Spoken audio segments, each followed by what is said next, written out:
যারা নতুন মডেল যারা মিডিয়া ইন্ডাস্ট্রিতে আসে, তো ১ বছর ২ বছর পরে দেখা যায় অনেক টাকার মালিক হয়ে যায়।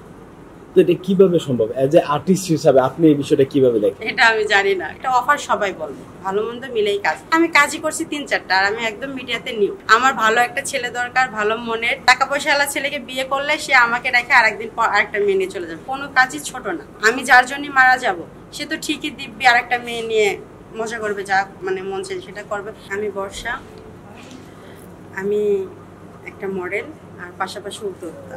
আমি আমার বাবার বিজনেস ছিল, সেটা আমি দেখাশোনা করি। তো আমার বাবা মারা গেছে ৫ বছর, যার কারণে এই বিজনেসটা আমার দেখতে হয়। আর আমি ফ্যামিলির বড়, ভাইয়া ছোট। এটা অফার সবাই বলবে, ভালো মন্দ মিলেই কাজ। আমি কাজই করছি ৩-৪টা, আর আমি একদম মিডিয়াতে নিউ। আমার ভালো একটা ছেলে দরকার, ভালো মনের, সৎ হবে, গরিব হোক, রিক্সা চালাক, তাতে আমার কোনো প্রবলেম নেই।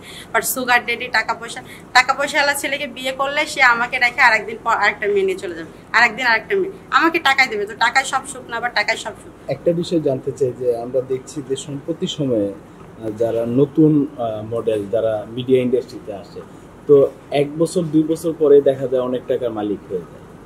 তো এটা কিভাবে সম্ভব? অ্যাজ এ আর্টিস্ট হিসাবে আপনি এই বিষয়টা কিভাবে দেখেন? এটা আমি জানি না, কারণ আমার ভাই এত টাকা নাই, আমি নতুন। আমি যে মানে পেমেন্ট পাই আমার আসতে যেতে শেষ। বাট ওরা কিভাবে টাকা করে কি না করে সেটা ওদের পার্সোনাল ম্যাটার, এটা নিয়ে আমি কথা বলতে চাচ্ছি না, সেটা ওদের ব্যাপার। আমার কাছে নাই ভাই, আমি এত টাকার মালিক না, আমি জানিও না।